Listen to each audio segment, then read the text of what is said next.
Hello student, সবাই কেমন আছো? আশা করি সবাই ভালো আছো। তো নবম-দশম শ্রেণীর চতুর্থ অধ্যায়ের মূলধন ও মুনাফা জাতীয় লেনদেনের আজকের দ্বিতীয় নাম্বার পার্ট। যারা প্রথম পর্বটি দেখোনি তারা অবশ্যই আই বাটনে ক্লিক করে কিংবা ভিডিও ডিসক্রিপশন বক্সে গিয়ে পার্ট 1 নাম্বার ভিডিওটি দেখে আসবে। তো আজকের পার্টে আমরা যা যা শেখানোর চেষ্টা করব, আমাদের এই অধ্যায়ের ক নাম্বারে আসে এমন কিছু লেনদেনের হিসাব রক্ষণগুলো আমরা দেখব, এবং খুবই গুরুত্বপূর্ণ দুটি বিষয়, যে বিষয়গুলো আমাদের অনেকের ভুল হয়ে থাকে, নৈবিত থেকে আসে কিংবা আমাদের ক নাম্বারে অনেক সময় আসে। তো এই দুইটা বিষয় নিয়ে আমি আলোচনা করব। তো এই দুইটি প্রথমে আমরা আলোচনা করার চেষ্টা করি। দেখি প্রথমে কি আছে। মুনাফা জাতীয় প্রাপ্তি ও আয় একরূপ মনে হলেও কিছুটা পার্থক্য বিদ্যমান আছে। আমরা কিন্তু পূর্বে শিখেছি যে এই যে আহ মুনাফা জাতীয় প্রাপ্তি আর আয়, এই যে যে অবলিক চিহ্ন, এই প্রাপ্তি আর আয় জিনিসটা কি এক এক মনে হলেও এই বিষয়টা ভিন্নতা আছে। এটা আমি আজকে আলোচনা করার চেষ্টা করব। এবং মূলধন জাতীয় প্রাপ্তি আর আয় এই দুইটা জিনিস এক মনে হলেও এক না, কিছু পার্থক্য বিদ্যমান আছে। তো অনেক সময় আমাদের ক নাম্বারে কিংবা খ নাম্বারে কিংবা নৈবিত থেকে বেশিরভাগ আসার সম্ভাবনা বেশি।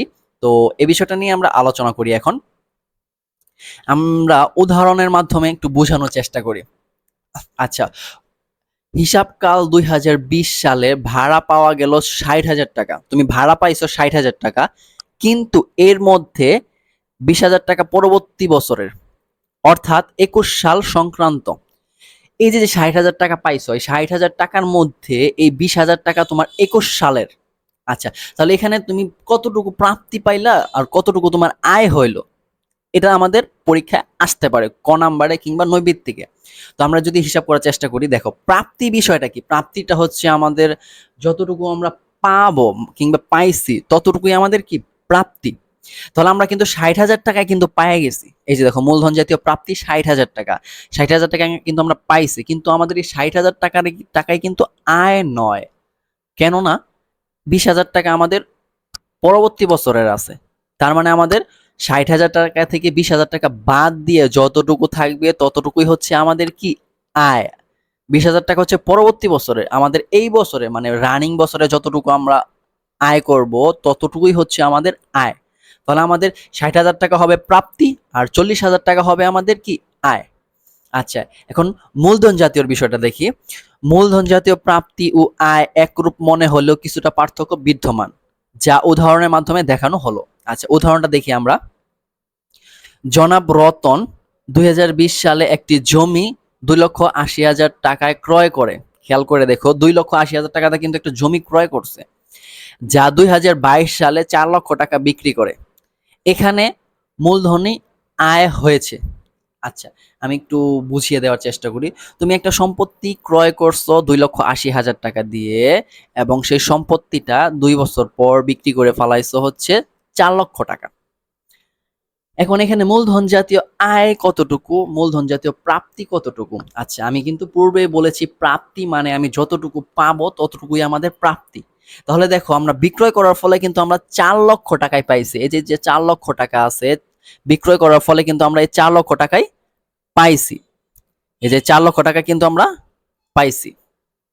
তাহলে আমাদের এই 4 লক্ষ টাকায় আমাদের কি মূলধন জাতীয় প্রাপ্তি। এবং আয় কতটুকু, আয় কতটুকু, এই যে আমাদের 4 লক্ষ টাকা বিক্রি করছি এটার কিন্তু ক্রয় মূল্যটা আছে। এই 4 লক্ষ টাকা থেকে আমাদের বিক্রয় মূল্য থেকে ক্রয় মূল্যটা বাদ দেওয়ার ফলে যে টাকাটা থাকবে সেই টাকাটা হচ্ছে আমাদের কি মূলধন জাতীয় আয়। কারণ হচ্ছে আমাদের ক্রয় মূল্যটা বাদ দেওয়ার পর যতটুকু আমাদের থাকবে অতটুকু হচ্ছে আয়, মানে লাভ। মানে যতটুকু লাভ হবে ততটুকুই আমাদের কি মূলধন জাতীয় আয় হিসেবে গণ্য হবে। এই যেখানে লেখা আছে, লক্ষ্য রাখতে হবে যে মূলধন জাতীয় প্রাপ্তি 40,000 টাকায় সবটুকুই মূলধন জাতীয় আয় নয়, সবটুকুই আয় নয়, কারণ যতটুকু আমাদের লাভ হবে ততটুকুই আয়। আচ্ছা, তাহলে এই দুইটা খুবই গুরুত্বপূর্ণ। তোমরা একটু মনোযোগ সহকারে আরেকবার দেখার চেষ্টা করবে, আর কিংবা খাতায় স্ক্রিনশট মানে মোবাইলে স্ক্রিনশট দিয়ে খাতায় লিখে প্র্যাকটিস করার চেষ্টা করবে। আচ্ছা, এখন আমাদের ক নাম্বারে আসে এমন কিছু লেনদেন আমরা দেখি। বিলম্বিত মুনাফা জাতীয় ব্যয়। বিলম্বিত মুনাফা জাতীয় ব্যয় কি? স্পর্শনীয় সম্পদ কি? অস্পর্শনীয় সম্পদ কি? বিলম্বিত মুনাফা জাতীয় ব্যয় এটা হচ্ছে নতুন পণ্যের গবেষণা ব্যয়। যখন আমরা একটা পণ্য নতুন তৈরি করব, সেই পণ্যটা নতুন তৈরি করার সময় কিন্তু ব্যয় হয়ে থাকে, সেই ব্যয়টা আমাদের কি বিলম্বিত মুনাফা জাতীয় ব্যয়। কিংবা বিজ্ঞাপন বাবদ এককালীন বড় অঙ্কের ব্যয়, আমরা কিন্তু 2 বছর 3 বছর 5 বছরের জন্য একটা বিজ্ঞাপন কন্ট্রাক্ট করে থাকি, তো সেটা হচ্ছে আমাদের কি বিলম্বিত মুনাফা জাতীয় ব্যয়ের অন্তর্ভুক্ত। তারপর ব্যবসায়ের প্রাথমিক খরচ, ব্যবসায় প্রতিষ্ঠিত করার জন্য প্রাথমিক অবস্থায় কিছু খরচ আছে, সেগুলো আমাদের কি বিলম্বিত মুনাফা জাতীয় অন্তর্ভুক্ত। আচ্ছা, স্পর্শনীয় সম্পদ কি? স্পর্শনীয় সম্পদ হচ্ছে যেই সম্পদগুলো আমাদের ধরা যায়, ছোঁয়া যায়, দেখা যায়, সেগুলো হচ্ছে আমাদের কি স্পর্শনীয় সম্পত্তি। যেমন আসবাবপত্র, যন্ত্রপাতি, ভূমি, দালান কোঠা, মোটর গাড়ি, অফিস সরঞ্জাম, অফিস প্রিমিসেস ইত্যাদি। এই ধরনের সম্পদগুলো আমাদের কি দেখা যায়, ধরা যায়, ছোঁয়া যায়, এগুলো হচ্ছে আমাদের কি স্পর্শনীয় সম্পদ। অনেক সময় ক নাম্বারে আসে যে আমাদের স্পর্শনীয় সম্পদগুলো কি কি। তো স্টুডেন্ট, এইভাবে এইভাবে তুমি বুঝতে পারবে যে স্পর্শনীয় সম্পদগুলো কি কি। আচ্ছা, অস্পর্শনীয় সম্পত্তিগুলো কি কি? সুনাম, প্যাটেন্ট, কপিরাইট, গ্রন্থস্বত্ব, মানে কপিরাইটই হচ্ছে গ্রন্থস্বত্ব, ট্রেডমার্ক, এগুলো হচ্ছে আমাদের স্থায়ী সম্পদ। এবং অস্পর্শনীয়, এগুলো আমাদের কি ধরা যায় না, ছোঁয়া যায় না, ঠিক আছে। তো এগুলো আমাদের অস্পর্শনীয়, ধরা যায় না এবং ছোঁয়া যায় না। তো ক নাম্বারে অনেক সময় এটাও আসে, নৈবেত্তিকে আসে। তো আশা করি তোমরা বুঝতে পেরেছো এই বিষয়গুলা।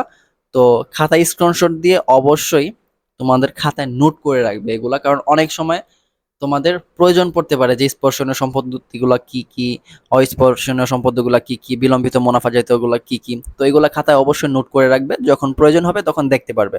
তো স্টুডেন্ট, এই অধ্যায়ের প্রথম পার্ট এবং দ্বিতীয় পার্ট কমপ্লিট হয়ে গেছে। তো আশা করি তোমরা বুঝতে পেরেছো। যদি বুঝতে না পেরে থাকো তাহলে অবশ্যই কমেন্টে জানাবে, এবং আমি পরবর্তীতে তোমাদের কিছু বোর্ড সমাধান করে দেওয়ার চেষ্টা করব।